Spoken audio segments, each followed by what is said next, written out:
A local kid just took a public shot at Dodger fans. If you're coming for this fan base, you better brace for impact, because we're not letting that slide.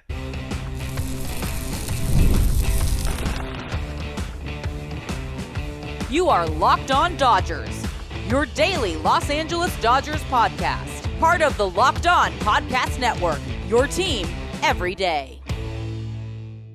What's up, everybody? I'm Harry Ruiz. That's Travis Rodgers, and it's time for Locked On Dodgers, part of the Locked On Podcast Network, now the #1 sports podcast network.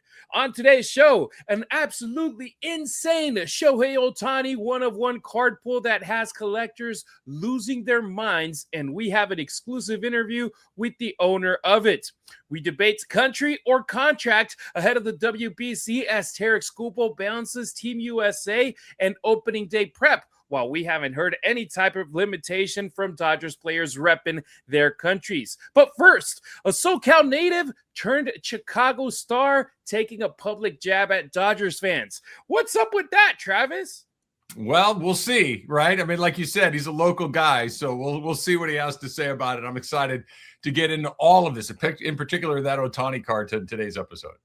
No doubt about it. Travis, he's your weekday afternoon soundtrack on 710 ESPN LA, riding from 3 to 6 with the Travis and DeMarco show. And if you're not in SoCal or you're nowhere near a radio, the ESPN LA app makes sure that you're still locked in. As for me, when I'm not calling USC football games en Espanol, this is my home base, talking Dodgers, breaking things down, and doing it with you. If this is your first time checking out the show, welcome. You didn't stumble in by accident. And if you're an everydayer, you already know this podcast runs because of you. Are you watching on YouTube? Please hit the like button, jump into the comments, and subscribe so you're here every day. If you're listening on Apple Podcasts, Spotify, or wherever you get your pods, a quick 5-star rating helps more Dodger fans find the show. And remember, the Locked On Dodgers listener line is always open, 2793-LOCKED or 279-356-2533. Call in or send us a text anytime. All right, we're starting things off hot. PCA takes a swing at Dodger fans. Crow-Armstrong is coming off a monster year.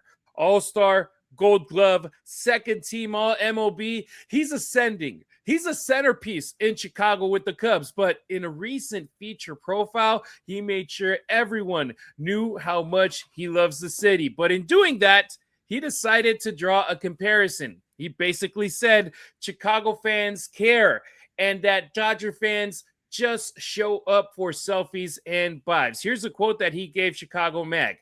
"I love Chicago more and more. It's just an incredible city. The people are great. They give a shit. They aren't just baseball fans who go to the game like Dodgers fans to take pictures and whatever. They are paying attention. They care." End quote. Travis, I just made myself have to edit on audio right there, but is this just classic play to the home crowd stuff, or is this part of the broader baseball insecurity around what the Dodgers have built? No, I think it's the first thing. Like you said at the beginning, Harry, Crow-Armstrong is from LA. Like he's from Los Angeles. He went to a lot of Dodger games. Now, I think there's a couple of things going on here. First of all, everything he said about Chicago is right. Chicago is a great city. Cub fans are loyal fans. They've shown up in droves, even when the team has been terrible. So Cubs fans are a good group of fans, right? But they're also there for vibes and selfies. I've been to Wrigley Field a bunch of times. It's a fun day. It's a great day. It's fun. It's cool. There are a lot of people there that are just there to get absolutely blotto in the outfield, smashing old styles and hanging out in the sun that have no interest in the baseball game. I know this because I've been out there with them and seen it, okay? Yeah, there are people at Dodger Stadium that want to take selfies that are there. I mean, Dodger Stadium's got 53,000 seats. There's going to be people there. It's Los Angeles. There's a lot of people that are superficial and into stuff like that that are going to make their way to a Dodger game. But I'll put Dodger fans up against anybody when it comes to understanding who their players are, what the situations are, how they watch a game, how they participate, how they create an environment. Dodger Stadium is one of the few baseball fields. I would put Philadelphia in there. maybe one or two others, that has a distinct home field advantage because of the noise, because of the enthusiasm, because of the understanding of what's going on. So I get it. He wants Chicago fans to love him. I get playing to the hometown crowd. I understand that. But the idea that Dodger fans are the show up late, leave early, yeah, there's some of that to be sure. The, hey, look, check me out, I'm doing a selfie down by the thing. But watch, if you go to one of these games and you see somebody go down the aisle and trying to do a selfie with Ohtani in the background, it's going to take about 2 seconds before somebody yells, hey, sit down, I'm trying to watch the game. It happens too. So every group has got a little bit of that. Maybe the Dodgers have slightly more than their fair share, but Dodger fans are fantastic. Dodger fans care about the team. They know their team really well. And, I think he's just trying to score a few points with the hometown crowd in Chicago. Yeah, if you don't know Pete Crow-Armstrong, I don't blame you. He just had one incredible year last year. He's a kid that got traded from the Mets to the Cubs, drafted in 2020. And let's unpack who he is. It's a Sherman Oaks kid. Harvard-Westlake product. He grew up in the shadow of Dodger Stadium. This isn't just some random Midwest lifer throwing shade from afar. This right here, his parents are working actors in Hollywood. Yeah.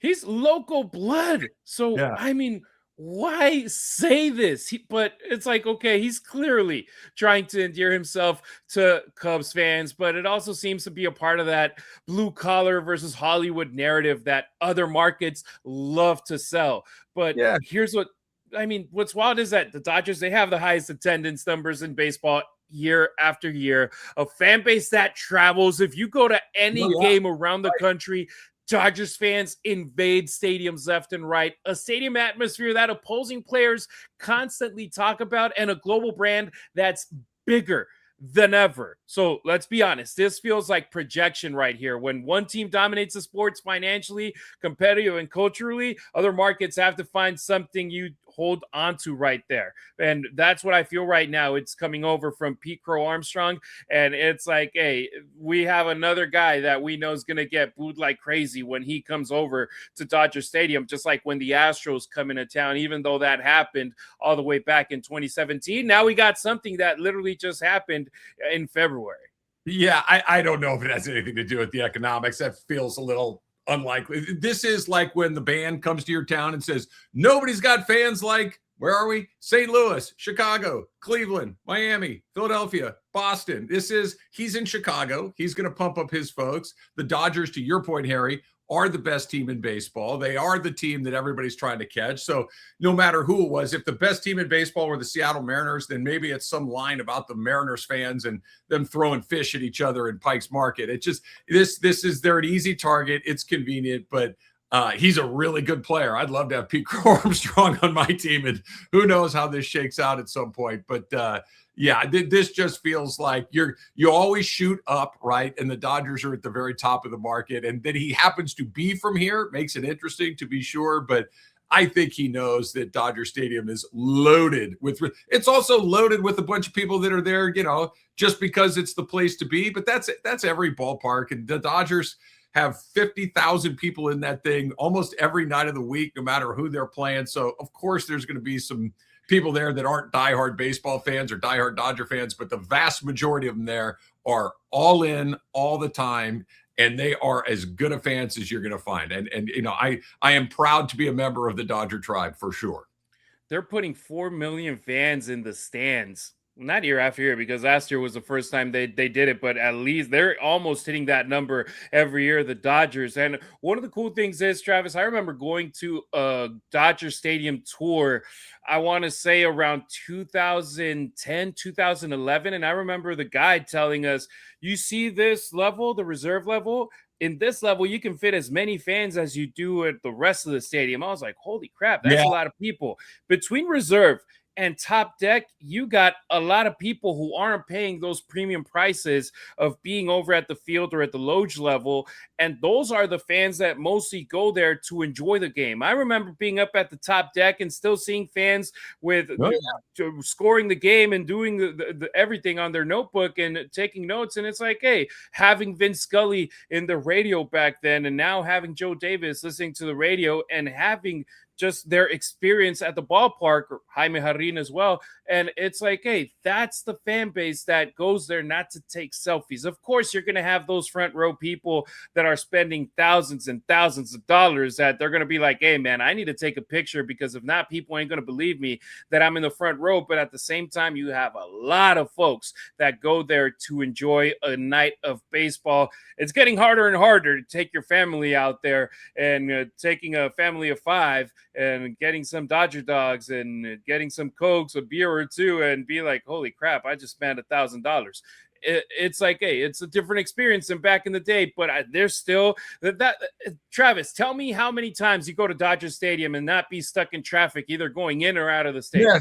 Well, I think you bring up a really good point that Dodger Stadium, I think maybe most people know this, but maybe for the people that don't, Dodger Stadium's the biggest ballpark in the big leagues by a pretty comfortable margin. It has more seats. It's like 53,000 and change seats. It's the biggest one of all 30 big league stadiums. It's the biggest. So, and they fill it most nights. So the thing is, you're going to have 50,000 people there. There are going to be some people there that are just there for the vibes, that are just there for the selfies. But you also have another 40,000, which is the capacity of most other ballparks, that are all in on the baseball all the time. And to your point as well, a Dodger game can be expensive. And to go in there and spend the money that you're talking about is not easy for a lot of people. It is a real ask to go in there and spend that kind of money. So, you want to come in and take pictures? Be my guest. You want to come in and score the game? Be my guest. You want to do both? Absolutely. There's no bad way to be a Dodger fan, but there's as many good fans in there as there are anywhere else because there's just more of us. There's more people there. And I love your point about the road. Like, you go, I don't care where, pick another city in Major League Baseball. You wear your Dodger hat, you're going to have company. There's going to be a lot of your fellow Dodger fans in there as well. And those are not casuals. Those are people that are there to watch the Dodgers do their thing. Every road game I've gone to, including Wrigley Field, Dodgers fans go out there and show up and show out big time. So for me, this feels like someone trying to plant roots in Chicago by stepping on the place that raised him. I don't feel that he had to throw that in there, but he did. But Dodgers fans, we don't forget, Cubs, they'll be at Dodger Stadium April 24th through the 26th. Good timing, though. 2 months away. So I want to hear you. Let me know in the comments below what you think about these comments from PCA regarding Dodger fans. All right. Next on Locked On Dodgers, while the Dodgers will be sending 5 players from their 40-man roster to the WBC without restrictions, Tarik Skubal is walking the tightrope between Team USA and protecting his opening day schedule. Is this loyalty or leverage? Workplace chaos, deadlines stacking up, inbox overflowing, and the one position you have to fill still sitting open. When the pressure's on and you need the right hire, this is a job for sponsored jobs. Indeed, sponsored jobs helps you reach the people who actually fit what you're looking for: skills, experience, location. So you're just not hoping the right candidate stumbles across your post. And here's a stat that pretty much says it all. In the minute or so that I've been talking to you, companies like yours made 27 hires on Indeed, according to Indeed data worldwide. So if you're hiring, spend less time searching and more time interviewing candidates who check all your boxes with Indeed sponsored jobs, right? Actually interviewing the candidates who check what you're looking for. Less stress, less time, and more results. So when you need the right person to cut through the chaos, this is the job for Indeed sponsored jobs. All listeners of this show will get a $75 sponsored job credit to help get get your job the premium status it deserves at Indeed.com/podcast. Just go to Indeed.com/podcast right now and support our show by saying you heard about Indeed on Locked On Dodgers. Indeed.com/podcast. Terms and conditions apply. Need to hire? This is a job for Indeed sponsored jobs. Thank you for making Locked On Dodgers your first listen of the day, and thank you for making Locked On the #1 sports podcast network. Baseball is back, and you can lock in by joining the Everydayer Club, which gets you ad-free episodes and access to our group chat on Discord. This week only, you can use the code SPRING for a free month. Go to LockedOnDodgers.supercast.com or tap the link in the show notes to join the community. Use the promo code SPRING for a free month. Country or contract? While many players are excited to represent their countries in the World Baseball Classic with the hopes of leaving it all on the line to win the championship, there's a fascinating story regarding Tarik Skubal, who is threading a needle. He's pitching in the World Baseball Classic, but only once. One start. Then he's heading back to camp to stay on track for opening day. And listen, he was very clear. He wants the best of both worlds. He wants the postseason-like WBC atmosphere, but he also wants his normal buildup. Translation, he's protecting the arm. What do you think about this, Travis? Because in my opinion, you should either be all in or not accept an invite to play in this tournament if you're hesitant.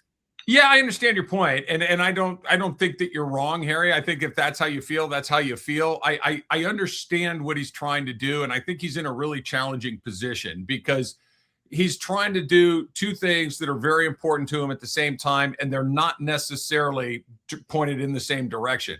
Tarik Skubal would like to represent his country in Team USA. The reason I feel I can say that comfortably is he's going to go do it. Now, maybe he's not going to go do it to the degree that, another player might, or the degree that he might like to under ideal circumstances, but he is going to do it. If it were unimportant to him, he'd just punt on the whole thing altogether and say, I can't do it for reasons X, Y, and Z. But he is going to do it, even if it's not a perfect thing. I also understand the position that he's in. Yeah, he won that huge arbitration case and he's getting $30-some-odd million to pitch this year, but he's on the 1 yard line of getting a contract that could be worth, $300 million or whatever the number is going to be. He has to protect that. He has to be responsible to himself, to his family, to the Detroit Tigers, or to whoever may be giving him this money at some point. He also probably wants to make sure that he stays as healthy as humanly possible in the event that he's traded so he can continue to get the money. So he's in a bit of a pickle, to be sure. If he just came in full speed ahead, I'm going to pitch as much as they want me to pitch and, forget about everything else. Here we go. Great, if that's what he wants to do. But I do understand him trying to kind of live in both worlds. It's going to be really hard. And I don't hold anything against him. He needs to protect what's about to come his way. And I certainly understand. I'm just bummed that we're not going to get to see Tarik Skubal more than what he's, offering to do. I would love to see him pitch a couple of times. I'd love to see Paul Skeens pitch a couple of times and just give us the best chance possible to win. I'd love to see him pitch against Team Japan or the DR or any of these teams that have a chance to win. But I understand why he's being cautious. I think I would probably do something similar. March 7th, he's going to pitch against the Great Britain over at Dakin Park in Houston, Texas. And it's one start. Controlled pitch count, preset return date. It's calculated participation. And that's something where I'm like, at first I was like, well, you don't see Yoshinobu Yamamoto saying, I'm just going to pitch once and then I'm coming back to spring training to camp over with the Dodgers.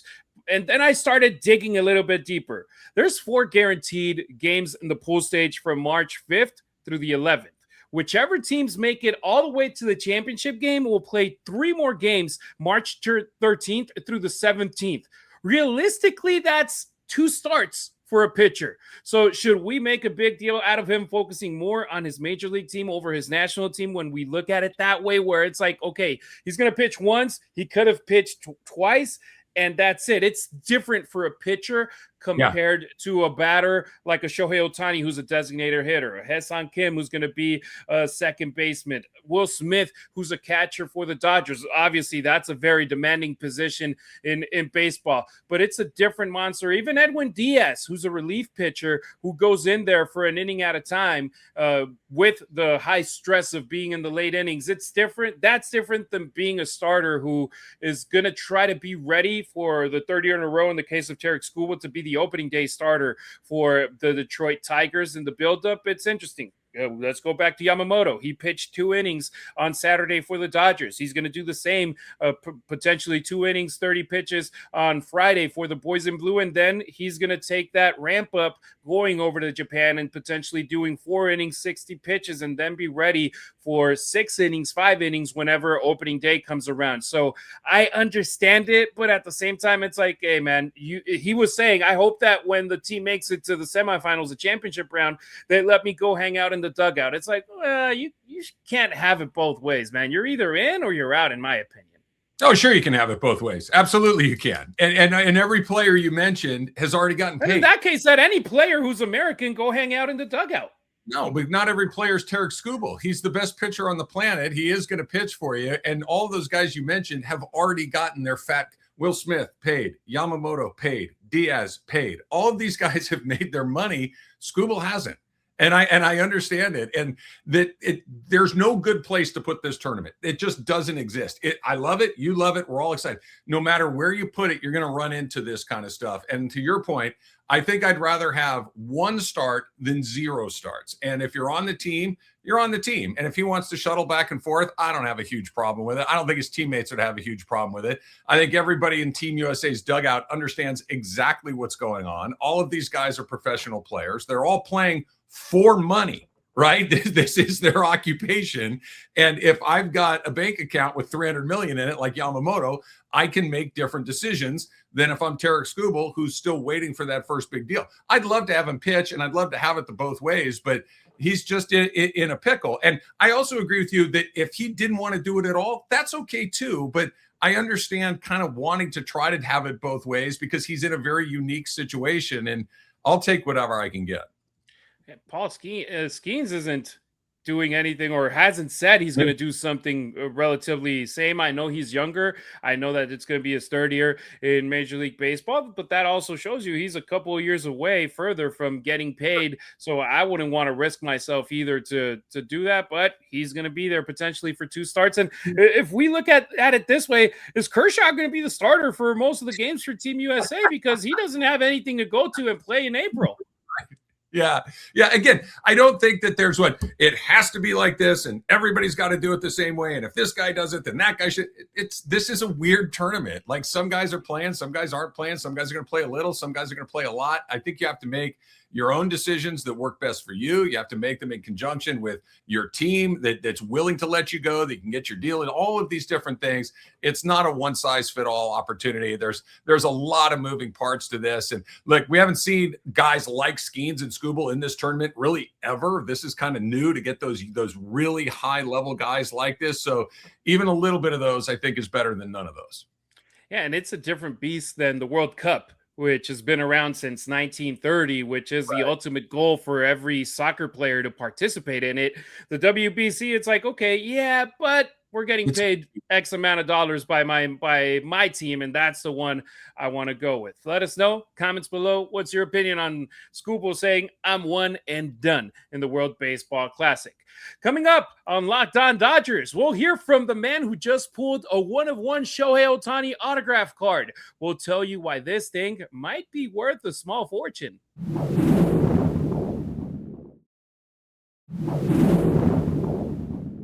Don't forget to follow Locked On Dodgers, not only on YouTube, but on X, Instagram, and TikTok as well. You can find Travis on social media at Travis Rodgers on X and Instagram. Meanwhile, I'm at Harry Ruiz on X, at Harry_Ruiz on Instagram, and at Harry Ruiz_ on TikTok. Ohtani, one-of-one jackpot in SoCal. Now, this is insane. At a Topps Rip Night event over at Legends Attic, one collector cracked open a 2026 Series 1 and pulled a one-of-one Shohei Ohtani autograph from the 75-year set. One of one, and it features the biggest star in baseball with his autograph. Think about the timing. Ohtani is not just a Dodger. He's a global icon. His market is international. His memorabilia prices are already premium tier. And you get a one-on-one autograph tied to an anniversary insert set. That right there, that's a grail piece. And the best part, it was pulled locally. Travis, you were right there. Yeah, I got a chance to go out to Legends Attic on Saturday night. And when I got there, the place was absolutely buzzing because the young man who you're going to hear here in a second had just opened the box and pulled this one-on-one Ohtani card. He's a Dodger fan. He's an Ohtani fan. That card could have literally ended up anywhere in the world. And it ended up in Claremont, California, and it landed in the hands of a Dodger fan, and he was going bananas. He seemed like a really nice guy in the brief chance that I got to talk to him.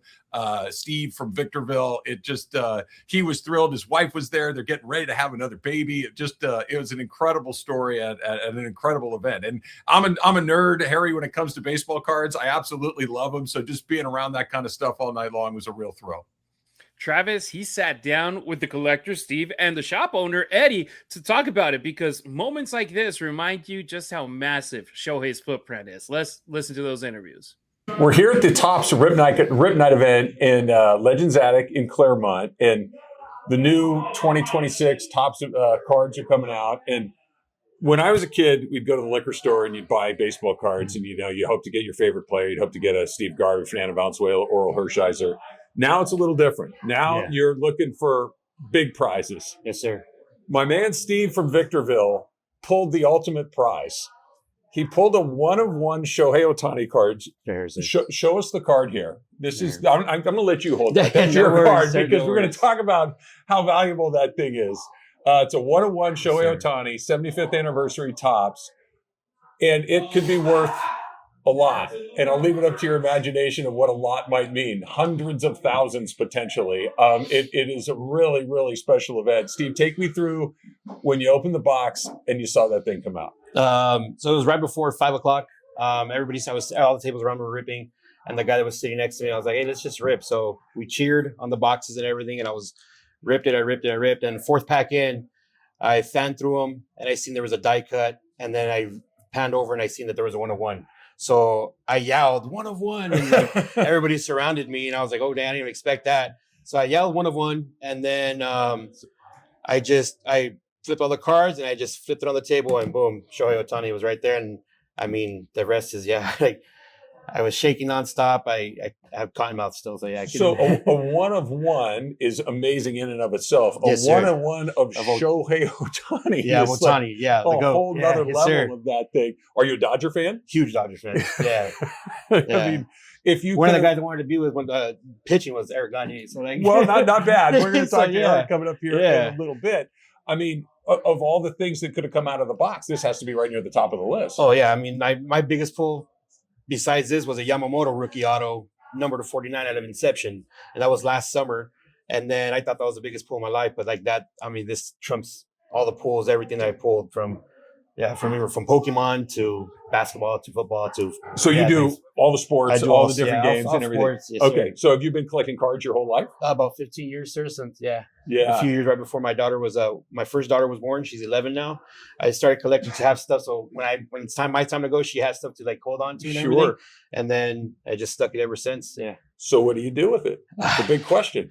It's life changing, sir. You know, with my third baby on the way and everything. Oh, congratulations! And, thank you, sir. And take care of my family. The biggest thing. Like it's not even about me. I'm not even thinking about myself with this card. I'm thinking about the long run for my wife and my 3 kids. Well, that's incredibly thoughtful, and what an opportunity for you. What an amazing moment. I mean, whatever happens next, you had that moment to turn it on and flop it and like first that. Time at Legends Attic too. Well, not a bad spot, right? Not a bad spot. No, sir. Not a bad spot. No, Congratulations. Thank you so much. Very, very you. cool. Thank you. Very cool. This is Eddie Alizadeh, a friend of mine.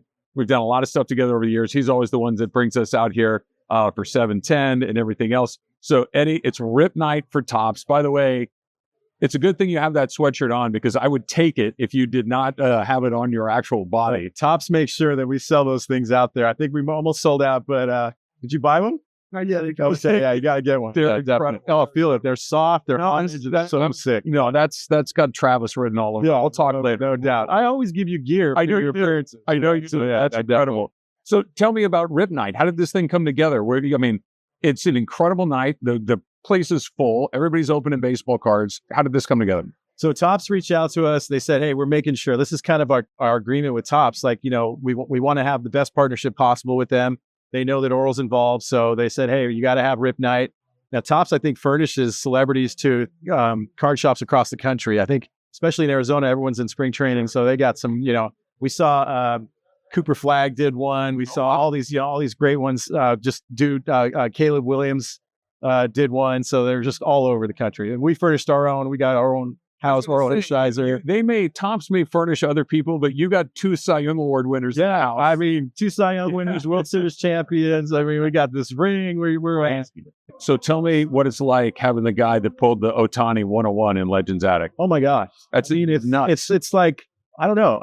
Somebody said when you pull a lottery ticket, the store usually gets a cutback, which I'm not expecting, by the way. But I mean, oh my gosh, it is such a cool thing that it happened at our store. Yeah. And the guy it seemed like a really great guy. He was a terrific guy. Yeah. I mean, he's so overwhelmed. Yeah. You just don't know what you're into. So it's like, to happen here at Legends Attic, I feel that makes it, we've had some great moments here with you here and everything, but that's probably right at the top of the list. Oh, it has to be. So every time I come in here, there's more stuff in here. Literally every time. It's like I know that you open the spot in Hollywood Park, House of Rules. I know there's another one coming, Tower Buzzers, the Ontario Ballpark. Yeah. So you're going to have to just keep getting more and more spots because you're getting more and more stuff. I mean, so the noise you might hear in the background, the president of Topps heard about our rip.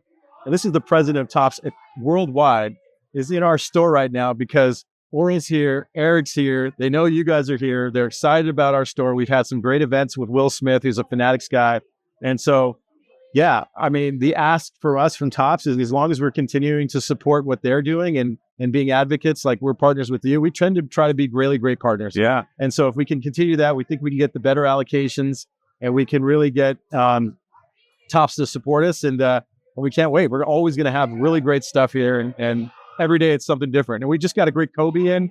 Just see it back there. It's huge Kobe with an autograph. I mean, I can't wait for you to see it. It's actually outside right now. I can't wait to see it. If you've never been to Legends Attic, come on out here because if you like baseball cards, sports memorabilia, movie memorabilia, beautiful sports art from Dave Hobrecht, it's just one thing after another. Every time I come in, there's something new, exciting. I got to see the Kobe. We're seeing the Tom Brady. Every time there's something new. Eddie, thank you as always. And I might take this one with me.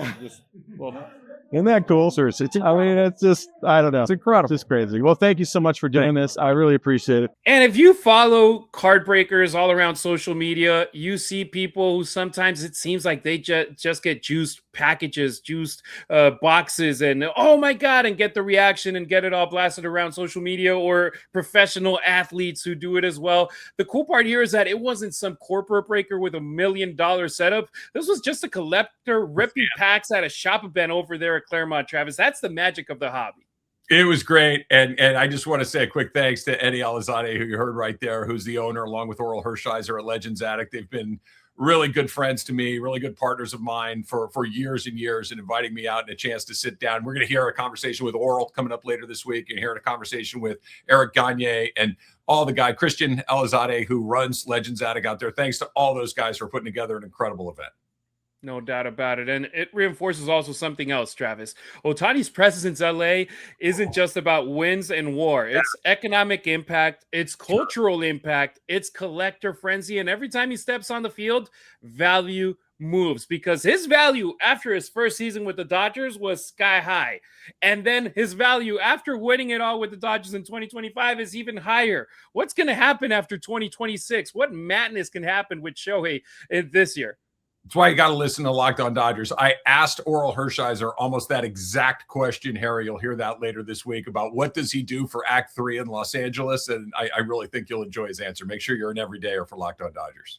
Yeah, he changes games, he changes markets, and apparently he's going to change someone's life with a single pack rip. So check out that amazing card from Steve from Legends Attic. Go to his social media, to their social media. They collabed on a little quick video. Yeah.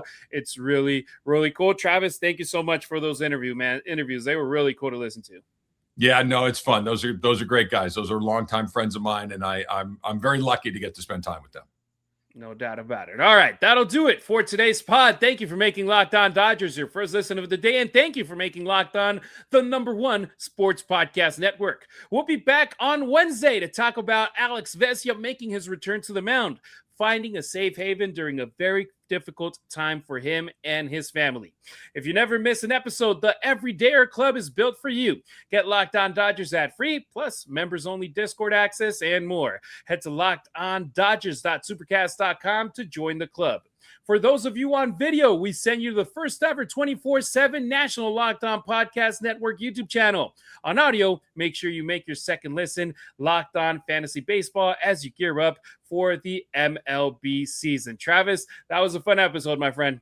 Always fun. Can't wait. Day closer, too. We're a day closer to games that matter, day closer to the WBC, day closer to Ohtani doing Ohtani things. Can't wait.